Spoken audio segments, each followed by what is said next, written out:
Hello student, good morning. आज हम देखते हैं कक्षा 10वीं हिंदी मीडियम और विषय हमारा विज्ञान है ना। हमारा जो अध्याय चल रहा है कार्बन और उसके यौगिक, इसके कुछ इंपॉर्टेंट्स हम क्वेश्चंस वगैरह टॉपिक देखते हैं। तो सबसे पहले देखते हैं पावर अल्कोहल। देखिए पावर अल्कोहल क्या होता है। पावर अल्कोहल जो होता है, जब अल्कोहल में पेट्रोल को मिलाया जाता है तब एक नया पदार्थ बनता है जिसको पावर अल्कोहल कहते हैं, है ना। तो अल्कोहल प्लस पेट्रोल तो क्या बनेगा, पावर अल्कोहल। ठीक है, बहुत सारे देशों में इस तरह के ही पावर अल्कोहल बनाए जाते हैं। अल्कोहल में पेट्रोल को मिलाया जाता है। एथिल अल्कोहल जो होता है प्योर अल्कोहल, उसमें पेट्रोल को मिला के पावर अल्कोहल बनाया जाता है। इसका यूज कहाँ होता है भाई, इसका उपयोग जो होता है वो ईंधन के रूप में किया जाता है ना। ईंधन के रूप में गाड़ियों को चलाने में, या फिर बहुत सारी जो इंडस्ट्री होती है वहां पर दहन के लिए, अत्यधिक मात्रा में ऊर्जा उत्पन्न करने के लिए इस पावर अल्कोहल का उपयोग किया जाता है। आगे आपके समझ में है ना, बहुत ही इजी है। आपको उसको पीडीएफ में इसका आंसर सेंड किया है, आप जो इसको पढ़ोगे तो आपके समझ में आ जाएगा। चलिए अब अगला जो टॉपिक है हमारा एथेनोइक अम्ल है ना। एथेनोइक अम्ल सबको मालूम है, इसका फार्मूला होता है CH3COOH, एथेनोइक अम्ल। इसके भौतिक गुणधर्म देखिए सबसे पहले तो भौतिक गुणधर्म में पहला है कि भाई ये जो होता है एथेनोइक अम्ल, इसको एसिडिक अम्ल भी कहते हैं, है ना। एसिडिक अम्ल भी कहते हैं। उसके बाद में एसिडिक अम्ल, एसिडिक अम्ल, ठीक है। इसका जो गलनांक होता है वो 290 डिग्री सेल्सियस होता है, क्योंकि जम जाता है, उसको पिघालने के लिए गर्म किया जाता है। तो 290 केल्विन क्या होता है इसका गलनांक, ठीक है। तीसरा पॉइंट कि इसका जो स्वाद होता है, स्वाद में खट्टे होते हैं, अम्ल है तो स्वाद में खट्टे, स्वाद में खट्टा, वो तीखी गंध होती है, तीखी गंध, ठीक है। इसको देखिए जब पानी को मिलाया जाता है इसमें तो एक पदार्थ बनता है जिसको हम सिरका कहते हैं, है ना, जिसका उपयोग अचार मुरब्बों में किया जाता है। पानी जब इसमें मिलाया जाता है, पानी मिलाने पर सिरका बनता है, पानी मिलाने पर सिरका।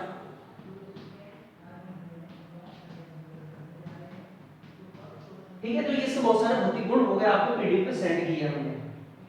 अगला पॉइंट देखते हैं हम इसके रासायनिक गुणधर्म, है ना। एसिटिक अम्ल या एथेनोइक अम्ल के रासायनिक गुणधर्म, एथेनोइक अम्ल के रासायनिक गुणधर्म।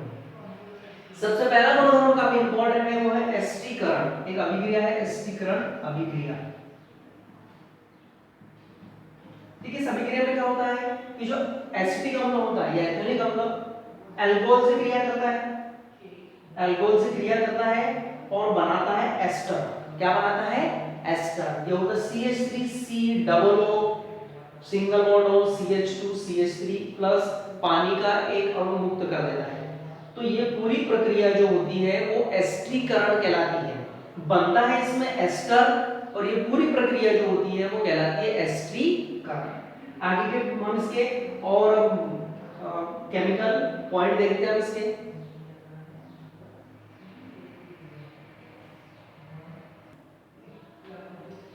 चलिए अगला पॉइंट जो है इसका, जो एथेनोइक अम्ल है उसका अगला जो पॉइंट है क्षारकों के साथ अभिक्रिया। देखिए अम्ल जितने भी होते हैं जब वो क्षारकों से अभिक्रिया करते हैं तो लवण और जल बनता है। यहाँ पर भी हम देख सकते हैं CH3COOH प्लस, ठीक है, या हम कोई भी क्षार ले लें, NaOH ले लेते हैं हम, क्या बनेगा भाई, सबसे पहले तो जो है वो सॉल्ट बनता है CH3COONA प्लस H2O, ठीक है। सोडियम एसिटेट बन गई, ये सोडियम एथॉक्साइड बन गया प्लस H2O। तो एथेनोइक अम्ल भी क्षार के साथ अभिक्रिया करके लवण और जल बनाता है। चलिए एथेनोइक अम्ल के उपयोग देख लेते हैं हम, है ना। एथेनोइक अम्ल के क्या उपयोग है, तो सबसे पहले जो जीवाणुरोधी तो दवाइयाँ होती हैं, पेस्टिसाइड वगैरह बैक्टीरिया को मारने के लिए, ये दवाई बनाने में भी एथेनिक अम्ल का उपयोग किया जाता है। पहला पढ़ा का समझ में आपने। चलिए सेकंड, शीतल पेय पदार्थ आपने देखे होंगे, जैसे थम्स अप हो गया है ना, कोको कोला हो गया है ना, जितने भी जो शीतल पेय पदार्थ है इसमें भी इसको मिलाया जाता है ना, सिरके के तौर पर इसका उपयोग किया जाता है। उसके बाद खाद्य पदार्थों के निर्माण में, खाद्य पदार्थ में सिरके का उपयोग होता है भाई, सिरके द्वारा, जैसे सिरके का उपयोग अचार, मुरब्बे, खमण, इन सब में सिरके का उपयोग होता है।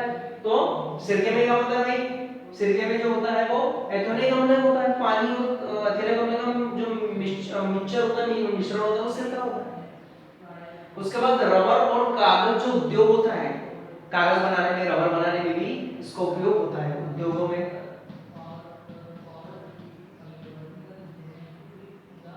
और बहुत सारे जो कार्बनिक विलायक होते हैं, इन विलायकों में भी एथेनिक अम्ल का उपयोग किया जाता है। ठीक है, आगे आपके समझ में। अगले टॉपिक देखते हैं हम।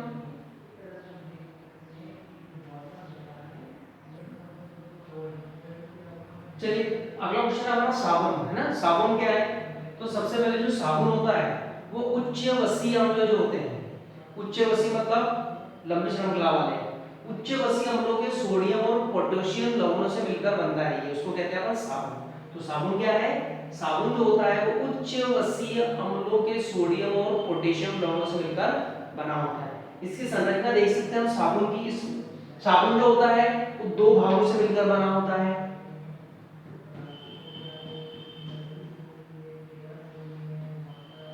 ये दो भाग जो होते हैं,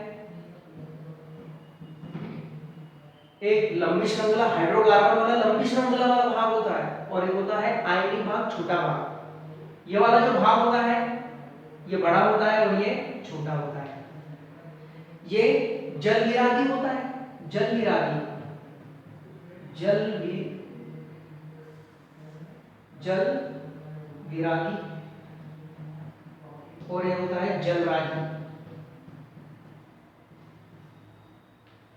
मतलब ये जो लंबी श्रृंखला वाला जो हाइड्रोकार्बन वाला भाग होता है, ये हाइड्रोकार्बन वाला भाग, हाइड्रोकार्बन, और ये होता है आयनिक। ये जो गंदगी होती है, मेल, ग्रीस, ऑयल, इस कणों को आकर्षित करता है, जल को नहीं। ये वाला क्या भाग क्या करता है, जल को आकर्षित करता है। तो साबुन जो होते हैं दो भागों से मिलकर बनता है, एक जल विरागी और एक जलरागी, मतलब एक लंबी हाइड्रोकार्बन श्रृंखला वाला भाग और एक होता है छोटा भाग आयनिक भाग। चलिए आगे आपको समझ में ये होता है साबुन की संरचना।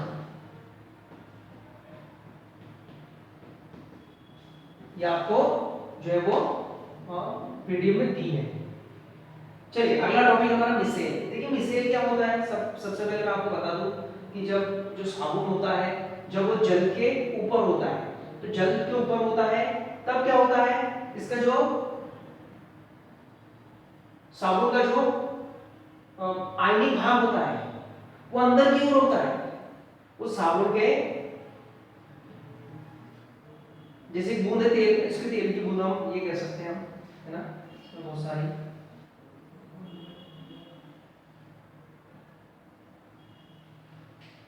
देख सकते हैं आप इसको, ठीक है ना।